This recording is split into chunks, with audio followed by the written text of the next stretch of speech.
people that went to live in the mountains, they're doing it because it does get away from it all. It has. The people that live in the mountains and own property, um, all this is getting mixed up. I mean, it's just vanishing because intentions and reasons are leaving. But I came from a family who, first of all, they would talk about, they knew what caused the depression in the 20s.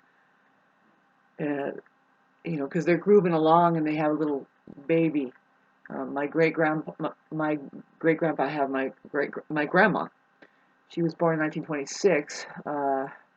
I'm ignorant about the timing about the Great Depression, but I know it was in the 20s, right? 100 years later here. Um, they're just on the side of having figured out, kind of like, well, wait a minute, these people are kind of robbing us of a certain lifestyle or quality of life. Particularly would probably be my great grandpa, who was half Osage Indian, and he had a mother who was full-blooded Osage Indian in the 1800s, and so he'd had the sense of something, and he found this place after looking around. And this was when he was older. I mean, he had a life that was remarkable. But right now, I just want to talk about having them settled this 4 acres here we owned, and there was dirt roads coming up the hill and then going, especially on Tollgate Road, which used to be an old logging road, is why they call it Tollgate. And I'm not somebody who's dwelling on the past. What I feel is wrong is that people aren't conscious, living in a conscious, aware life, like say how that we would end up here and why we end up in the mountains. Like John Muir would say, there's a John Muir Trail that runs, that's the Pacific Crest Trail, they call it, and it runs from the tip of Alaska down to Baja, Mexico, which is like what, some 2,000 miles? I don't know, ignorant here, but so we see hikers and stuff that are still involved with that, but then there's such a different life that doesn't have to do with the mountain or even like the survivalist thing that the residence is here. It's a real God, it's. I think that I need to get away. I think that this see, a friend of mine who used to live up here a lot. His name is Rob Muir, and he's actually, I think his Rob Muir. He's a descendant from the Muir family. Well, John Muir. He talks about the wilderness and says these are sanctuaries that we get energy from, and they should be protected, and you live a certain way, and blah blah blah. But so it's really hard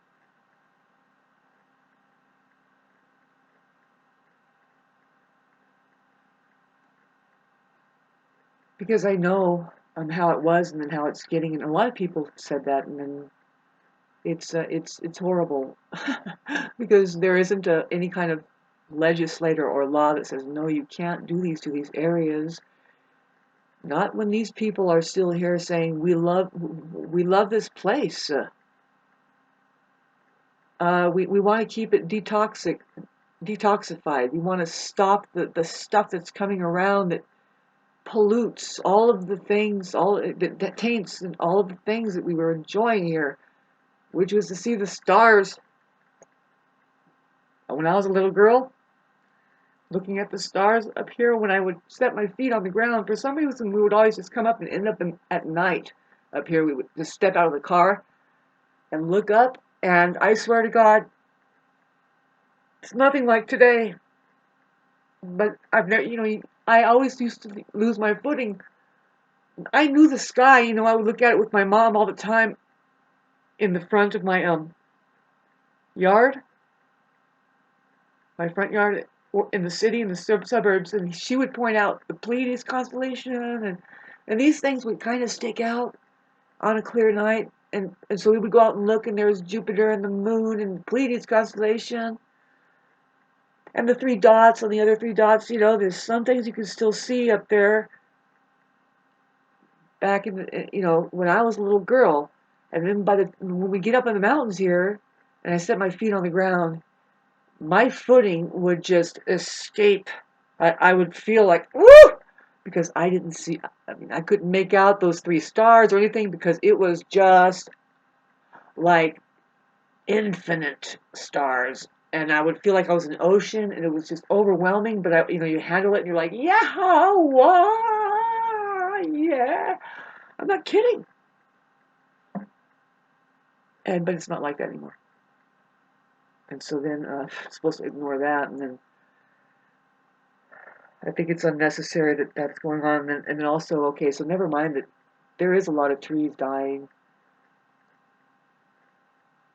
and they're going away. That's fine, let that happen. But I think something else is supposed to happen. But we are indeed supposed to keep planting trees, anywhere, everywhere, babes.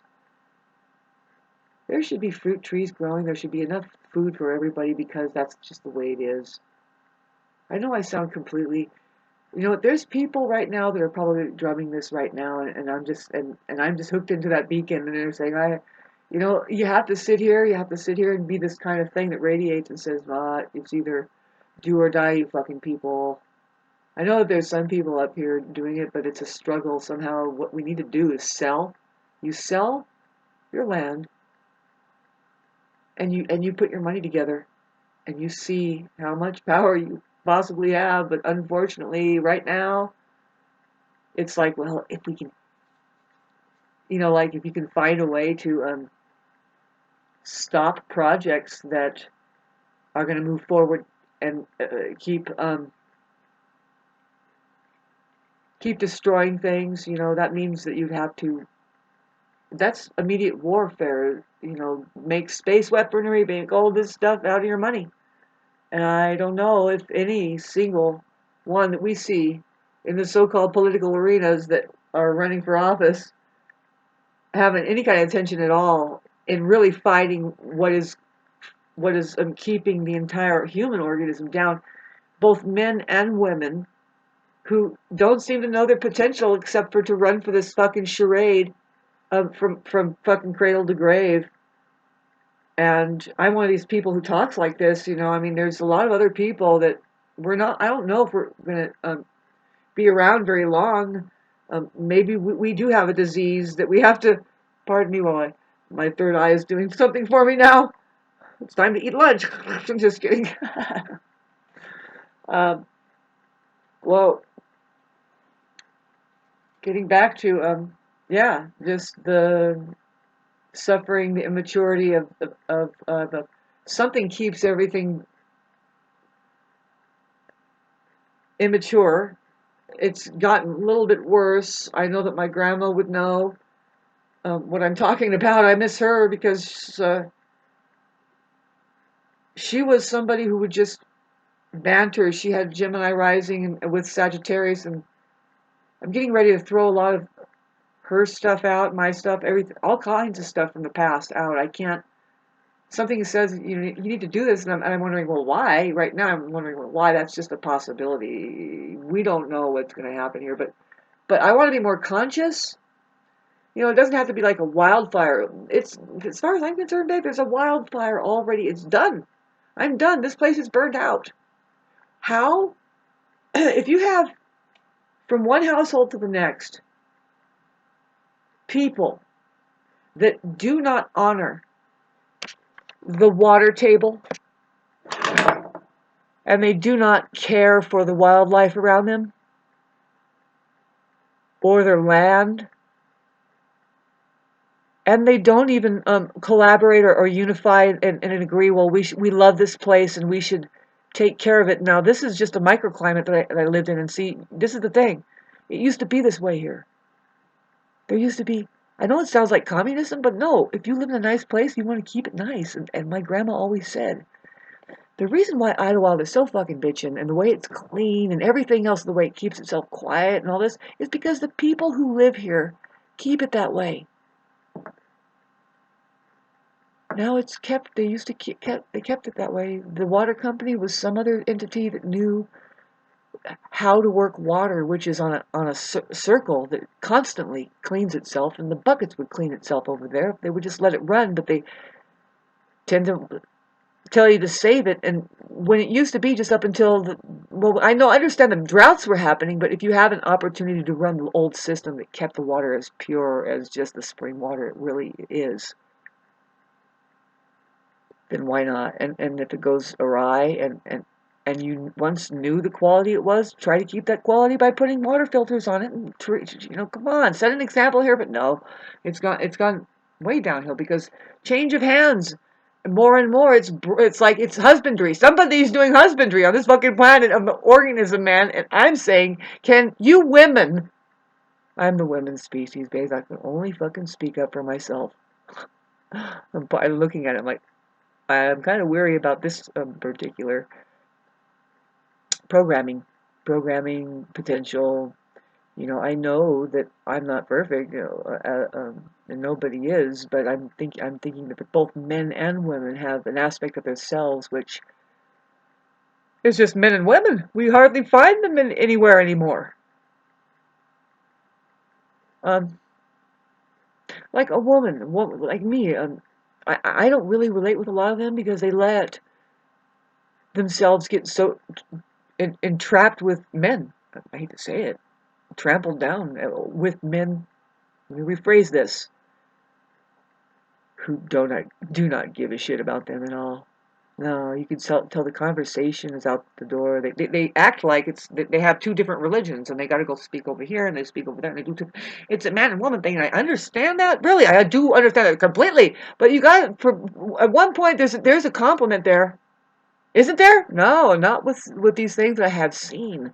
And I've seen also women navigating it. They're saying, "Oh, I don't need him, and I have 5,000 children," or pump a lot of different children out of different men. And I'm looking at it like, well, that's can't say that didn't happen to me. What I'm saying is that, well, my dad left at when I was at an early age, and you know, we could talk about that all day long, but I just see it as um, not a lift love. I mean, if you can't stay, and I mean, it just wasn't his thing or it wasn't her thing. I don't know.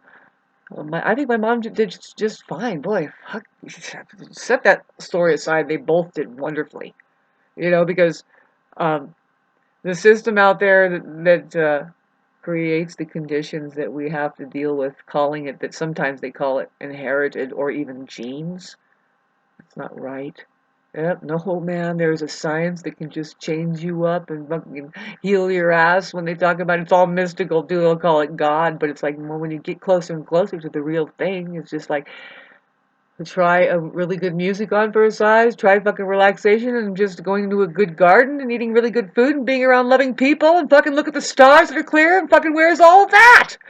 Can you calm down and why isn't everything working and why is it such a grinding fucking weird thing and the people are miserable? I don't like where I am anymore. And it has nothing to do with every single bitty tree out there.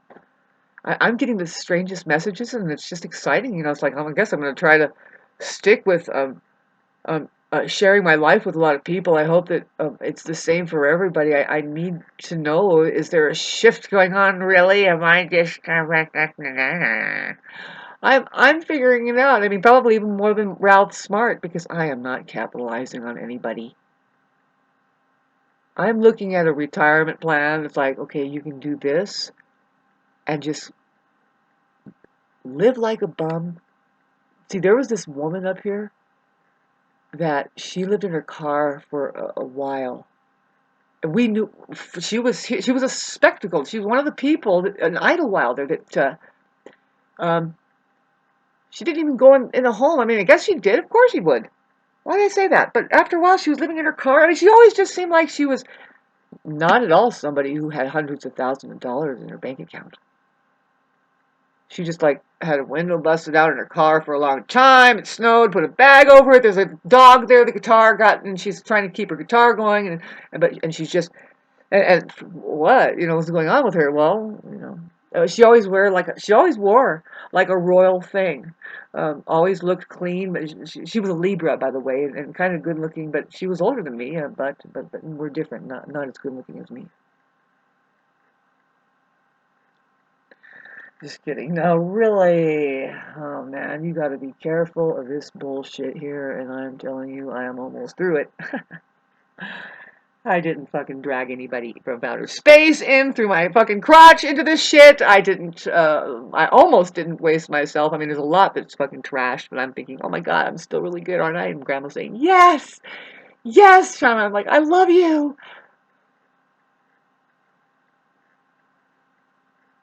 I have trust and faith in God, and all He wants us to do is meditate. If Jesus was here and ever told us anything, you have to activate your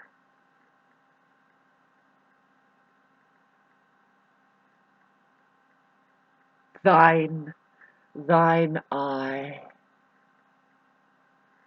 I don't know anything about it. Nothing about it. See, I love, after all the shit I've said at 8,000 so videos, take a zero off. Trying to be good for everybody that wants fucking order here. Man, are you kidding me?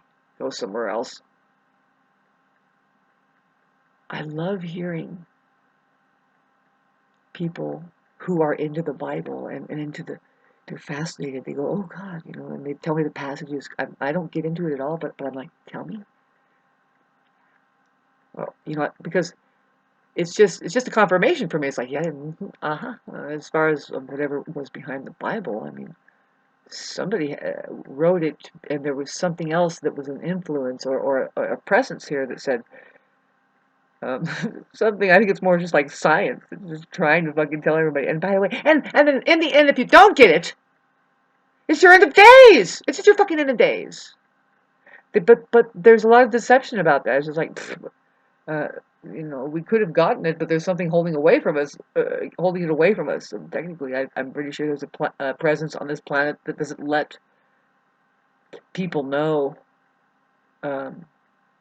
if it was really a school or not, let alone how that it can become an imprisonment if you didn't understand.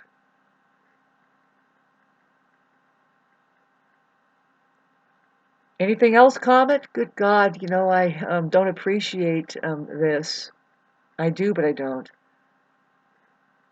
None of anybody's business. And I'm sure it's just me. There isn't a mass amount of people out there feeling anything like me, right? No? Yes? No? Comment section down below. Give it a like. Subscribe and describe.